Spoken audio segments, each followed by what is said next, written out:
بسم اللہ الرحمن الرحیم الحمد للہ رب العالمین والصلاة والسلام علی رسولہ الامین رب اشرح لی صدری ویسر لی امری واحلل عقدۃ من لسانی یفقہوا قولی۔ السلام علیکم ورحمۃ اللہ وبرکاتہ۔ رسالت کا سفر رواں دواں ہے۔ بے شمار درود و سلام محمد صلی اللہ علیہ وآلہ وسلم پہ، جن کے لیے کھجور کا تنا اتنا رویا جیسے کوئی بچہ روتا ہے۔ رسالت کے سفر میں اب ہم غار حرا کی بات کر رہے ہیں۔ غار حرا مشہور مقام ہے، سب جانتے ہیں، نام بھی سنا ہوا ہے، کئی لوگ وہاں پہ گئے بھی ہیں۔ تو غار حرا بیت اللہ شریف سے 5 کلومیٹر کم و بیش کے فاصلے پر ہے۔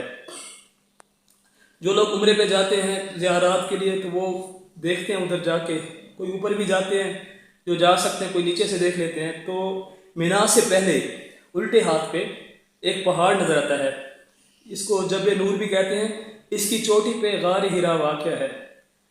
غار حرا جو ہے اس کی جو سمت ہے، غار کی سمت، یہ اتفاقی قدرتی طور پہ یہ کعبے کی سمت ہے، قبلے کی سمت ہے۔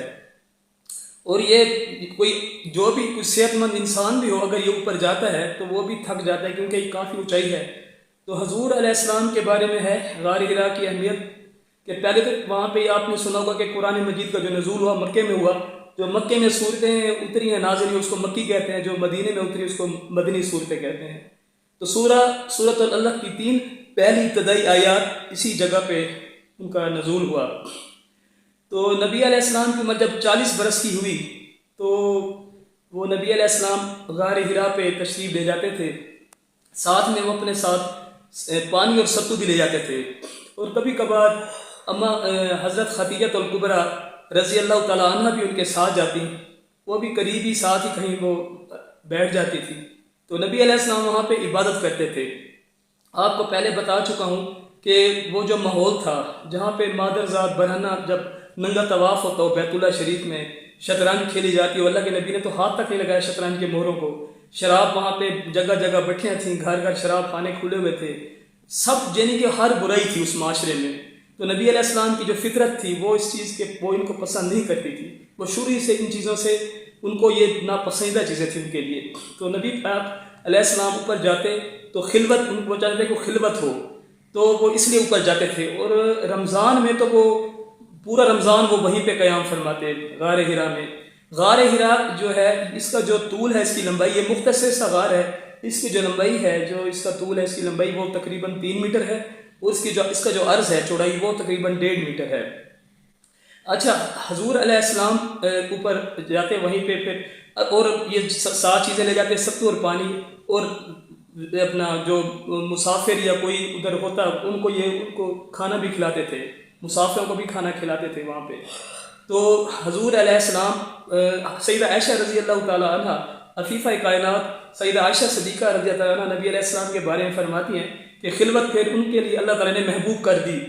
اور خلوت کا بھی ایک مقصد تھا کہ ان کو وہ چاہتے تھے کہ تنہائی میں مشاہدہ کریں اللہ تعالیٰ کی قدرت کا، کہ کوئی راہ متعین ہو جو حق راہ ہو، ان کو وہ بے چین تھے۔ اور مومن ویسے بے چین ہوتا ہے، تو وہ تو امام الانبیاء تھے، خاتم الانبیاء تھے، سید الاولین والآخرین تھے۔ تو وہ پھر اوپر یعنی کہ ادھر جاتے اس سے ہٹ کے کہ میں مشاہدہ کروں۔ اور اللہ، وہ جو لوگ ہیں علماء کرام کہتے ہیں کہ یہ تہنس اس کو نام دیا، کہ یعنی کہ ایسی جن کے گوشہ نشین ہو جانا، اور اس کے معنی یہ بھی ہیں تابت یعنی عبادت کرنے اور گناہوں سے بچنے کے لیے۔ کچھ لوگوں نے اس کے معنی یہ بھی بتائے ہیں کہ عبرت پذیری اور غور و فکر۔ تو نبی علیہ السلام نے اس کو غور و فکر اور یاد الہی کے لیے بہتر سمجھا کہ ایک اوپر جا کے ایک طرف وہاں پہ بیٹھ جائیں، اس ماحول سے نکلیں، اور اللہ تعالیٰ ان کے لیے کوئی ایسا کوئی بنا دے نظام، کیونکہ وہ حق کے متلاشی تھے، حق کو تلاش کر رہے تھے۔ نبی علیہ السلام جب اوپر جاتے تو نیچے وسیع و عریض عالم دیکھتے، اوپر آسمان کو دیکھتے، جو نیلگوں بھرا آسمان دیکھتے، اور جب صبح آفتاب جب نکلتا اس کی کرنیں تو وہ کرنیں لٹاتا کائنات پہ، تو مشاہدہ کرتے نبی علیہ السلام۔ اور جب تارے جھلملاتے رات کو اور اس چاند کی چاندنی وہ صحرا پہ پھیل جاتی، تو اس کے پیچھے قدرت نادرہ کو مشاہدہ کرتے تھے کہ اللہ تعالیٰ، یعنی کہ وہ ایک ان کو وہ اس معاشرے میں سے جو معاشرہ تھا وہ صحیح معاشرہ ہی تھا نا، تو وہ اس لیے اللہ پاک ان سے کام لینا چاہتا تھا۔ ایسا کام کہ جیسے عظیم الشان کار خیر کے لیے اللہ پاک نے ان کو منتخب جو کرنا تھا، بہرحال اللہ تعالیٰ یہ وہیں پہ پھر جب جاتے تو یہ ایک ابتدا تھی، تو جب رات کو خواب بھی دیکھتے تو صبح کو اس کی تعبیر بالکل واضح ہو جاتی۔ تو یہ سلسلہ چل رہا ہے اس رسالت کا، انشاءاللہ آگے پھر میں بات کروں گا اس کے بارے میں، نبی علیہ السلام کی رسالت کے بارے میں۔ اللہ تعالیٰ ہمیں عمل کی توفیق دے، اللہ پاک خیر فرمائے۔ اور سبسکرائب آپ کیجیے گا، آپ نے چینل سبسکرائب میرا خیال نہیں کیا تو سبسکرائب کریں، لائک کریں، اور یہ اس کو اور شیئر بھی کریں، کیونکہ شیئر کرنے سے یہ صدقہ ہے، آپ کو بتایا یہ نیکی ہے، اچھائی کی بات ہے، پھیلانا چاہیے، یہ تو صدقہ جاری ہے، اچھائی کی بات، نیکی کی بات۔ اللہ پاک ہمیں بعمل کرے اور نبی علیہ السلام کے فرمودات پہ عمل کرنے کی توفیق عطا فرمائے صحیح معنوں میں، اور ہم صحیح معنوں میں اللہ کے نبی کے غلام بنیں، جس کو ہم غلام کہتے ہیں، جیسے ابو بکر، عمر، عثمان و علی تھے رضوان اللہ اجمعین، کہ انہوں نے اللہ کے نبی کی ہر بات پہ انہوں نے اپنے آپ کو نہیں دیکھا، انہوں نے دیکھا کہ میرے نبی علیہ السلام نے جو فرمایا ہم ان پہ عمل کریں۔ اور یہ دیکھیں، ایک بات آپ کو ایک اور چیز بتاؤں، آپ یہ نہ دیکھا کریں کون کہہ رہا ہے، یہ دیکھا کریں کیا کہہ رہا ہے، الفاظوں کو تولا کریں۔ جیسے اعمال تولے جائیں گے آخرت میں، ایسے الفاظوں کو تولیں کہ جس کے الفاظ وزنی ہو، بھاری ہوں، تو ان کو آپ لائک کیا کریں آپ، اور اچھائی کو پھیلائیں۔